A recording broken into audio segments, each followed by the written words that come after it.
Hi everyone, Eva here. I'm the owner and founder of My Sleeping Baby, and happy Friday, everyone. So, every Friday, as per usual, I answer one lucky mom's sleep question that was posted in the My Sleeping Baby community. So, and as I said last week, we're going to call this the Friday Focus question. So, today's Friday Focus question is from Pessy, and her question is, Hi everyone, my almost 6-month-old baby is waking up at 5 a.m. every day ready to play. He wakes everybody up. How do I get him to sleep later? This is a very, very, very common problem that I see. Early rising is the pits because chances are at 5 a.m. your baby is not going back to sleep, and it means that you're starting your day at the crack of dawn. Now, it's often a somewhat tricky issue to figure out because there is such little sleep pressure at 5 a.m. It's so easy to get woken up, and it can be really challenging to go back to sleep. So it's a common problem as a result. So I'll tell you what I find are the most common culprits of early rising. Number one, overtiredness. So I know that you must hear this term all the time, especially in the My Sleeping Baby community. It's one of those things where if you had a dime for every time you see the word overtiredness, you'd be rich.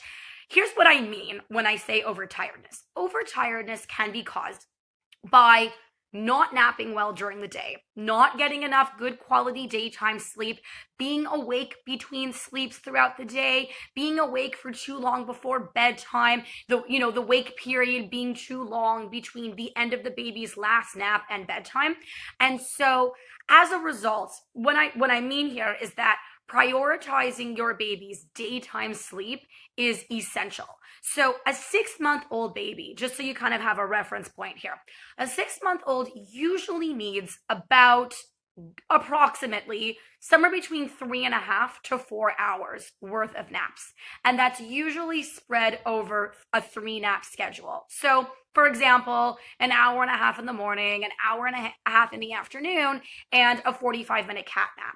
And if your baby is not giving you anything near that, then there's a very good chance that perhaps the timing of the nap is off. Maybe you're trying to get your baby down too late for a nap and he's already overtired, which then makes him fight sleep even more, and then can ultimately lead to an early rising problem if he hasn't gotten enough sleep totals.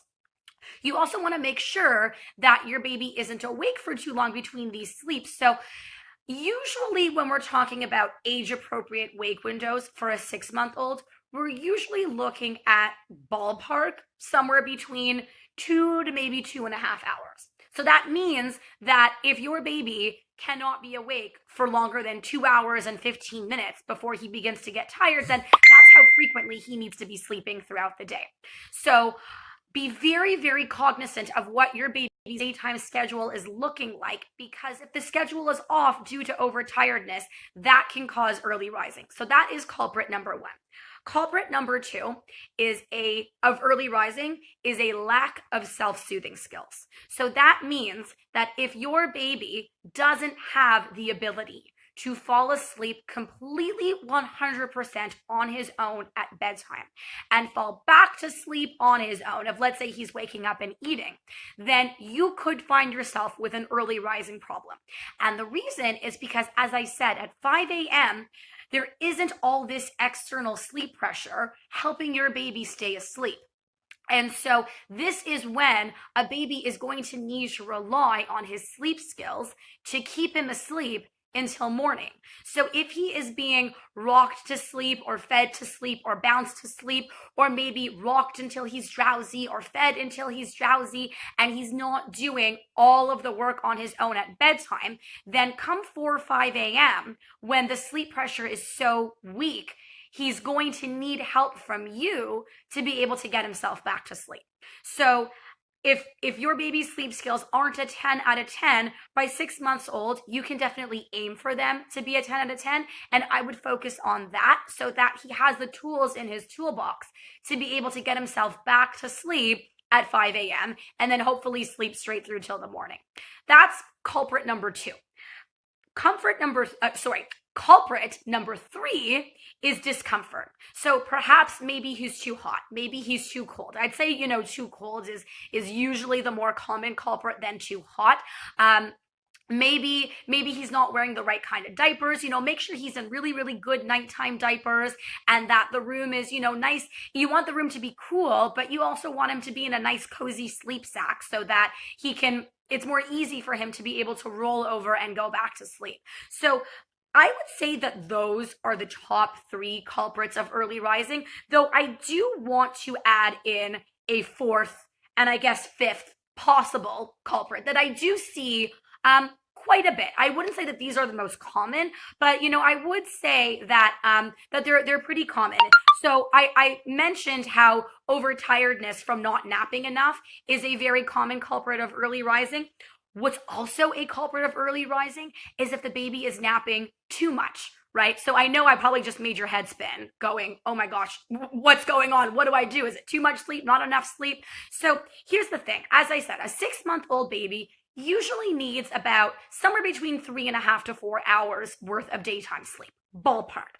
I have seen 6-month-old babies sleeping 5 to 6 hours a day, and then waking up between 4 or 5 a.m., wide awake, ready to play.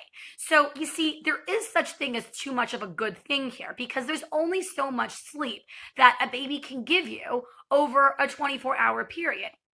The same thing goes when it comes to bedtime. So an early bedtime is wonderful. However, there is such thing as too much of a good thing here. A 6 p.m. bedtime on a regular basis is bound to get you a wake up of 5 to 5:30, because there's only so much nighttime sleep that a baby can give you.